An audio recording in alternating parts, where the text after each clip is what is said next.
नमस्कार दोस्तों। 302 आईपीसी हत्या मर्डर एक ऐसा अपराध जो अजमानती प्रकृति का है, गंभीर प्रकृति का है और व्यक्तिगत न होकर सामाजिक प्रकृति का अपराध है। हत्या जैसे अपराध में आप सबको पता है जमानत आसानी से नहीं मिलती है। सेशन कोर्ट बिल्कुल नहीं देती है। जमानत के लिए आपको हाई कोर्ट जाना पड़ता है और हाई कोर्ट में भी बेल इतनी इजली नहीं मिलती है। और जब भी बेल आपको मिलती है तो विश्वास के एक सिद्धांत पर, जमानत एक नियम, जेल एक अपवाद, इस सिद्धांत पर आपको जमानत हाई कोर्ट देती है। फ्रेंड्स, जो व्यक्ति, अगर मान लीजिए किसी व्यक्ति के ऊपर हत्या के अपराध का आरोप है और उसकी उम्र अगर 18 वर्ष से एक भी दिन कम है तो उसके लिए जमानत के क्या प्रावधान है? क्या उसकी जमानत भी एक वयस्क की तरह होगी जिसने 18 वर्ष की उम्र पूरी कर ली है, या इनकी प्रक्रिया कुछ अलग है? इन्हें जमानत कैसे मिलती है? तो पूरी जानकारी इस वीडियो को ध्यान से अंत तक देखिएगा। चैनल पर पहली बार विजिट कर रहे हो तो चैनल को सब्सक्राइब कर लें ताकि भविष्य में भी आपको ऐसे जेन्युइन लीगल कंटेंट देखने को मिलते रहें। नोटिफिकेशन बेल को प्रेस करके रखें ताकि समय से आपको वीडियो का नोटिफिकेशन मिलता रहे।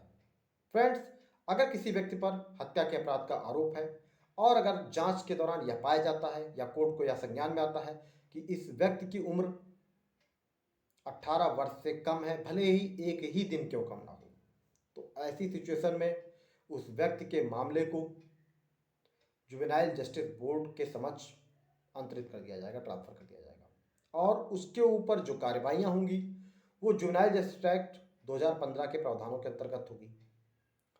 जब ऐसे व्यक्ति को juvenile justice board section 94 of juvenile justice act के अंतर्गत जुवेनाइल डिक्लेयर कर देता है कि यह व्यक्ति किशोर है, तो उसकी बेल भले ही हत्या जैसे अपराध का आरोप क्यों ना हो, सेक्शन 12 के अंतर्गत जुवेनाइल जस्टिस बोर्ड के समक्ष ही प्रस्तुत की जाएगी और जुवेनाइल जस्टिस बोर्ड उस पर निर्णय लेगा।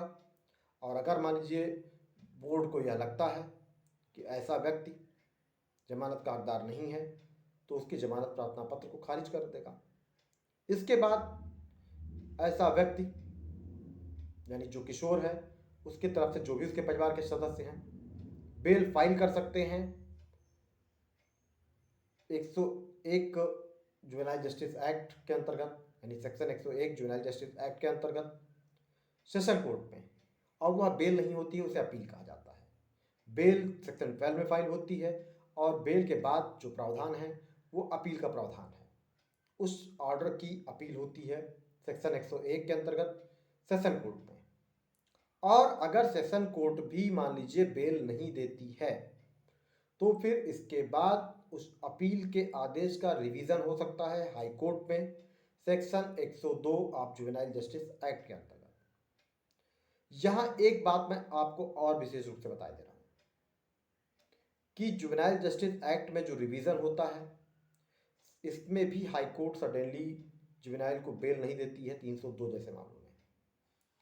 लेकिन कुछ मामलों में मैं आपको एक्सेप्शंस बता दे रहा हूं कि अगर किशोर का, मतलब जिसके ऊपर ऐसा अपराध का आरोप है कि उसने कोई जघन्य अपराध किया है, काफ़ी गंभीर प्रकृति का अपराध है, तो section 15(1) of the juvenile justice act, इसमें प्रावधान है कि उस व्यक्ति का असेसमेंट किया जाएगा, प्रिलिमिनरी एग्जामिनेशन किया जाएगा, उसके बौद्धिक शारीरिक क्षमता की परख की जाएगी और अगर उसमें यह पाया जाता है कि ऐसा व्यक्ति कहीं ना कहीं बौद्धिक या शारीरिक रूप से इतना सक्षम नहीं है जितना एक मतलब अपराध की प्रकृति को समझ सके, ऐसा कुछ है, तो उसका ट्रायल, विचारण तो किशोर की तरह होगा जुवेनाइल जस्टिस बोर्ड के समक्ष।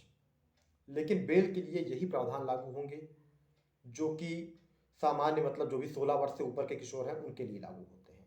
मीन्स सेक्शन 12 में उनकी बेल, अगर बेल नहीं होती है सेक्शन 12 में जुवेनाइल जस्टिस बोर्ड के द्वारा तो सेक्शन 101 में अपील सेशन कोर्ट के समक्ष, और अगर सेशन कोर्ट भी बेल नहीं देता है तो फिर 102 के अंतर्गत रिवीजन फाइल होगा उस आदेश का हाई कोर्ट में। तो फ्रेंड्स, ये है किसी जुवेनाइल, किसी किशोर या किसी बालक के बेल की प्रक्रिया।